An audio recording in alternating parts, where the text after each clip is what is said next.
Hello प्यारे बच्चों, welcome back to your free online learning platform जिसका नाम है लेट्स स्टडी इंडिया। मेरा नाम अवंतिका सिंह है और आज हम एक नई टॉपिक की शुरुआत करने जा रहे हैं, DNA as a genetic material. अभी तक हमने ये पढ़ लिया था कि जेनेटिक मटेरियल की सर्च शुरू हो गई थी और कौन कौन से साइंटिस्ट आए जिन्होंने ये एक्सपेरिमेंट को क्या किया, आगे कंटिन्यू किया। और बाद में हमने देखा कि ग्रिफिथ के एक्सपेरिमेंट को प्रूव करते हुए 3 साइंटिस्ट थे जिसका नाम क्या था, मैक्लियोड, मैकार्टी और आवेरी। इन तीनों साइंटिस्ट ने मिलकर के इस एक्सपेरिमेंट को ये प्रूव कर दिया था कि DNA is the genetic material. But अभी भी कई साइंटिस्ट ने ये बात नहीं मानी थी। तो आगे हम देखेंगे कि DNA is the genetic material ये कैसे प्रूफ हुआ। इन 2 साइंटिस्ट थे जिनका नाम क्या था, हार्से और चेज। हार्से और चेज 2 साइंटिस्ट थे जिन्होंने कोई डाउट नहीं छोड़ा, ये प्रूफ कर दिया कि DNA is the genetic material. और ये कैसे किया इसी को आज हम समझेंगे। तो चलिए स्टार्ट करते हैं। डीएनए यानी डीऑक्सी राइबोन्यूक्लिक एसिड। पहले हम कुछ बेसिक समझते हैं जो कि आप लोगों को क्लियर होने चाहिए कि सेल है, सेल के अंदर न्यूक्लियस होता है और न्यूक्लियस के अंदर 46 क्रोमोसोम्स होते हैं। 46 क्रोमोसोम्स कैसे होते हैं बच्चों, ऐसा दिखता है एक क्रोमोसोम। इस पे क्या होता है, जीन्स प्रेजेंट होती हैं और ये जीन्स क्या होती हैं, ये डीएनए का ही एक फॉर्म होती है, डीएनए का ही एक स्ट्रक्चर होती है। इस पे डीएनए ऐसे लपेटा होता है इसके अंदर, ठीक है। तो हम देखते हैं कि मेजॉरिटी ऑफ ऑर्गेनिज्म में डीएनए ही जेनेटिक मटेरियल है और यही कोड करता है कि हम कैसे दिखेंगे, हमारी हाइट कितनी होगी, हमारा पूरा फुल बॉडी अपीयरेंस, हमारी शक्ल कैसी होने वाली है, हमको फ्यूचर में कौन कौन सी डिजीज होने वाली है, ये तक भी कोड होता है इस जेनेटिक मटेरियल के अंदर, ठीक है। तो हम देखते हैं कि ज्यादातर ऑर्गेनिज्म में डीएनए ही जेनेटिक मटेरियल होता है और क्यों होता है वो आज हम समझेंगे। इस वीडियो के एंड तक हमें क्लियर हो जाएगा। तो चलिए, इन्होंने क्या किया, इन्होंने ये एक्सपेरिमेंट को प्रूव करने के लिए, किसने, हार्शे और चेज ने ये एक्सपेरिमेंट को प्रूव करने के लिए क्या किया, बैक्टीरियोफाज की स्टडी की। बैक्टीरियोफाज एक तरीके का वायरस है। अब बोलो कि मैम ये वायरस है, इसका नाम क्यों बैक्टीरिया रख दिया है, हमें कंफ्यूज करने के लिए? नहीं बच्चों, ये कैसा दिखता है, ये कुछ इस तरीके का दिखता है। बैक्टीरियोफाज क्या है, एक वायरस है। अब इसका नाम क्यों पड़ गया ऐसा, क्यों पड़ गया इसका नाम बैक्टीरियोफाज का ऐसा इसलिए पड़ गया क्योंकि ये बैक्टीरिया को ही अटैक करता है। किसको अटैक करता है, बैक्टीरिया को ही अटैक करता है और इसके अंदर इसका जेनेटिक मटेरियल होता है, ठीक है। इसकी बाहर की जो कवरिंग होती है वो बनी होती है प्रोटीन से और अंदर इसके होता है जेनेटिक मटेरियल यानी कि डीएनए। बाहर की प्रोटीन की कवरिंग है, अंदर यहाँ पे होता है इसके डीएनए। और हम देखते हैं कि ये वायरस है और इसका नाम बैक्टीरियोफाज क्यों पड़ गया है, क्योंकि ये बैक्टीरिया को किल करता है। बैक्टीरिया मतलब क्या, बैक्टीरिया मतलब क्या होता है बच्चों, बैक्टीरिया जैसे कि ई कोलाई क्या है, इस्चेरिया कोलाई हमारे गट में रहने वाली बैक्टीरिया है, फिर एटमॉस्फेयर में ये कहीं पे भी पाए जाने वाली बैक्टीरिया है, इस्चेरिया कोलाई, ठीक है। इस बैक्टीरिया के ऊपर ये क्या करते हैं, बैठ जाते हैं, या किसी भी बैक्टीरिया के ऊपर ये बैठ जाते हैं और इसकी लाइसिस करा देते हैं। फाज मतलब लाइसिस, इनको फाड़ करके निकल जाते हैं। क्या होता है कि इनके अंदर ये क्या करेंगे, अपना जेनेटिक मटेरियल निकाल देंगे और बैक्टीरिया इसको अपना जेनेटिक मटेरियल समझ के मल्टीप्लाई करती है और बैक्टीरिया के छोटे छोटे बेबी इसके अंदर तैयार हो जाते हैं। ये इसके ऊपर बैठेगा, कौन बैठने वाला है बच्चों, जी हाँ, बैक्टीरियोफाज। और ये बैक्टीरियोफाज बैठ करके क्या करेगा, अपना जेनेटिक मटेरियल इसके अंदर रिलीज कर देगा। जेनेटिक मटेरियल जैसे ही इसके अंदर गया तो हम देख रहे हैं कि प्रोटीन कोट बैक्टीरिया के बॉडी के बाहर ही रह जाती है और जेनेटिक मटेरियल अंदर चला जाता है। खराब सी ड्राइंग है बट अभी हम समझेंगे सही सी ड्राइंग के साथ। तो ये बैक्टीरिया क्या किया कि जेनेटिक मटेरियल अंदर डाल दिया और इसको मल्टीप्लाई कर दिया। बैक्टीरिया अपना जेनेटिक मटेरियल समझ के इसको मल्टीप्लाई करता है। इसके बाद क्या होता है कि बैक्टीरिया की कॉपीज इसके अंदर रेडी हो जाती है और ये वायरस की कॉपी इसके अंदर रेडी हो जाती है। वायरस का डीएनए अंदर आया, वायरस का डीएनए अंदर मल्टीप्लाई किया और वायरस के बेबीज अंदर बन गए। जब खूब सारे वायरस इसके अंदर जब बन जाते हैं तो ये बैक्टीरिया की सेल को फाड़ करके बाहर निकल आते हैं। इसी को कहते हैं फाज यानी कि लाइसिस। तो इसीलिए वायरस का नाम पड़ गया बैक्टीरियोफाज, क्योंकि ये बैक्टीरिया का लाइसिस करा के बाहर आते हैं, ठीक है। तो ये हमको कहाँ दिखते हैं बेटा, ज्यादातर गंगा के वाटर में ये दिख जाते हैं। इसीलिए गंगा के वाटर में बैक्टीरिया नहीं पनप पाते हैं क्योंकि ये वायरस वहां पे होता है, ठीक है। तो ये जब बैक्टीरियोफाज नामक वायरस के ऊपर स्टडी कर रहे थे तो इन्होंने क्या देखा, क्योंकि इनको पता था कि इसके पास एक बाहर की प्रोटीन है और अंदर इसके डीएनए है। इनको ये पता करना था कि ऐसी कौन सी चीज है जो generation to generation pass on हो रही है। तो इन्होंने देखा, इन्होंने इकोलाई लिया, इकोलाई के ऊपर बैक्टीरिया फाज का अटैक कराया, यानी एक बैक्टीरिया लिया, इकोलाई नाम का बैक्टीरिया लिया, इसके ऊपर बैक्टीरियोफाज को अटैक कराया। ठीक है, तो अब इनको कैसे प्रूव करना था? इनको प्रूव करना था कि DNA is the genetic material या protein is the genetic material. जो अभी बीच में क्या चल रहा था, कॉन्ट्रास्ट विवाद चल रहा था कि डीएनए है जेनेटिक मटेरियल या प्रोटीन है जेनेटिक मटेरियल। उसके लिए इन्होंने एक्सपेरिमेंट किया। क्या किया इन्होंने? एक प्लेट ली, एक प्लेट ले ली और उसके ऊपर क्या किया, वेट देखिए, इन्होंने एक क्या लिया, पेट्री डिश, पेट्री डिश मत मान लीजिए एक प्लेट है। ठीक है, अभी तो ये सब टर्म आप जानेंगे लेक्चर्स के दौरान, मतलब अभी ग्रेजुएशन जानेंगे। पेट्री डिश यानी कि एक प्लेट ले लेते हैं, इसी में बैक्टीरिया का कल्चर कराने के लिए इसको ले लिया। इन्होंने क्या किया, इसके ऊपर डाल दिया इन्होंने radio active substance. Radio active substance, इसको क्या बोलते हैं? फॉस्फोरस। फॉस्फोरस क्या किया इन्होंने? रेडियो एक्टिव फॉस्फोरस ले लिया। इन्होंने एक और पेट्री डिश ली, यानी कि इन्होंने क्या किया, एक और स्लाइड ले ली, एक और क्या किया, एक प्लेट ले ली, जिसके ऊपर इन्होंने क्या कर दिया, फॉस्फोरस रख दिया। फॉस्फोरस को स्कैटर कर देते हैं, फॉस्फोरस। अब इसके ऊपर क्या किया, बैक्टीरिया को ग्रो कराया। किसको ग्रो करा रहे हैं बच्चों? बैक्टीरिया को ग्रो करा रहे हैं। अब हम देखेंगे कि दोनों दो बैक्टीरिया यहाँ पे ग्रो करेंगी, बैक्टीरिया ग्रो की। ओके, अब बैक्टीरिया क्या करेंगी, जिसके पास इसमें होगा फॉस्फोरस और इसमें होगा सल्फर। यहाँ है रेडियो एक्टिव सल्फर। एक डिश में हम क्या ले रहे हैं, रेडियो एक्टिव सल्फर, एक में हम ले रहे हैं रेडियो एक्टिव फॉस्फोरस। अब इन्होंने क्या किया, देखा कि जो हमको पता है कि डीएनए के अंदर फॉस्फोरस होता है, तो डीएनए के अंदर फॉस्फोरस होता है तो रेडियो एक्टिव फॉस्फोरस इसके अंदर चला जाता है। इस बैक्टीरिया के अंदर हमने देखा कि इसके डीएनए में क्या चला गया, इसके डीएनए में चला गया ये रेडियो एक्टिव फॉस्फोरस, इसके डीएनए में चला गया। ठीक है, क्योंकि प्रोटीन में फॉस्फोरस होता नहीं है, बाहर क्या है, प्रोटीन की कोट है, तो प्रोटीन में फॉस्फोरस क्योंकि होता नहीं है तो वो प्रोटीन की कोट में नहीं जाएगा, डीएनए में चला जाएगा। अब हम क्या बात करते हैं, हम बात करते हैं इसके दूसरे बैक्टीरिया के बारे में जो कि सल्फर के प्लेट के ऊपर पनप रही थी।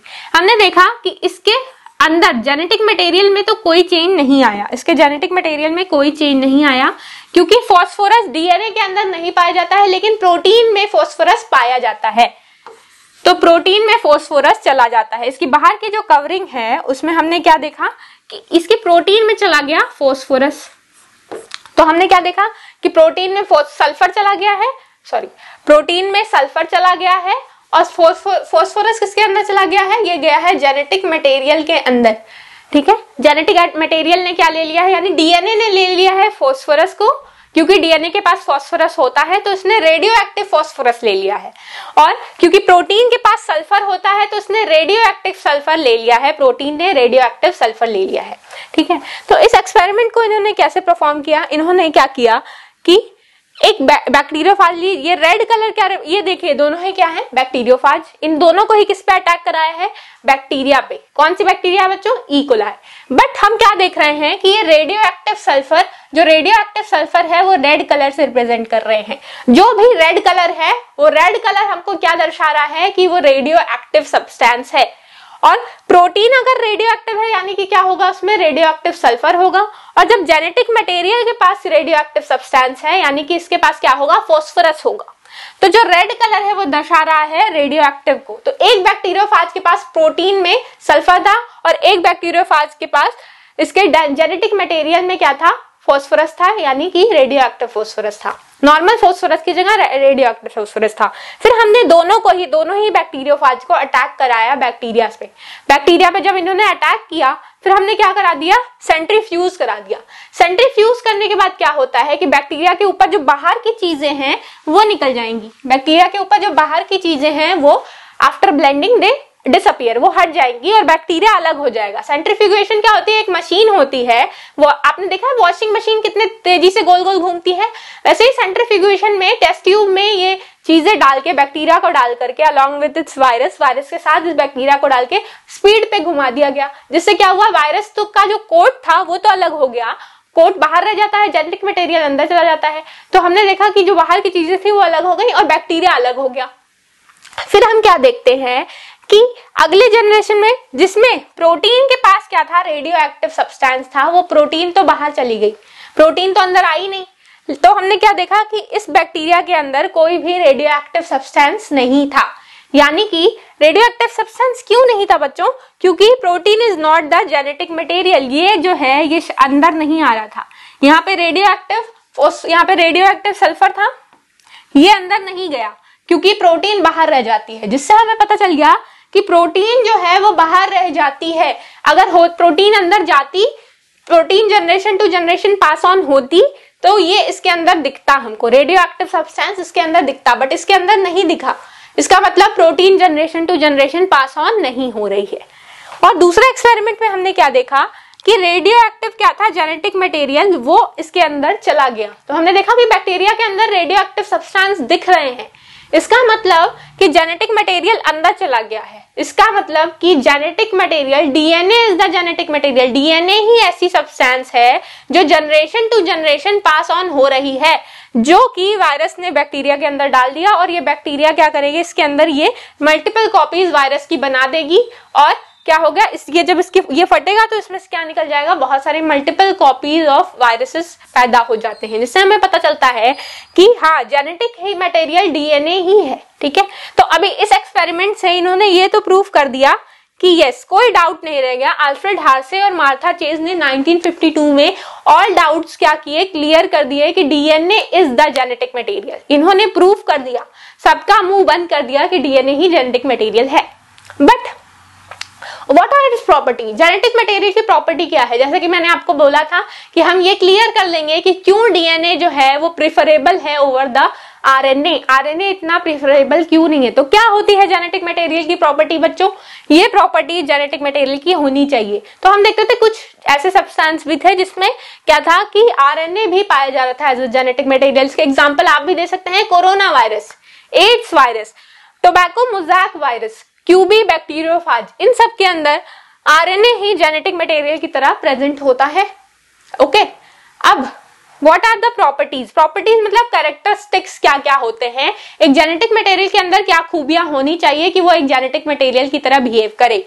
तो पहला बात है कि it should be able to generate its replica, अपनी एग्जैक्ट रेप्लिका, अपनी एग्जैक्ट कॉपी बनाने के लिए ये खुद रिस्पॉन्सिबल होना चाहिए, यानी अपनी आइडेंटिकल कॉपी ये सेम टू सेम तैयार कर सके। तो डीएनए और आरएनए दोनों ही ये क्षमता रखते हैं कि एग्जैक्ट कॉपी अपनी ये तैयार कर सकते हैं, बट प्रोटीन ऐसा नहीं कर पाता है। प्रोटीन अपनी आइडेंटिकल कॉपी नहीं तैयार कर पाता है, वो किसके ऊपर डिपेंड करता है? प्रोटीन कई सारी बनाने के लिए डीएनए ही उसको कोड करता है।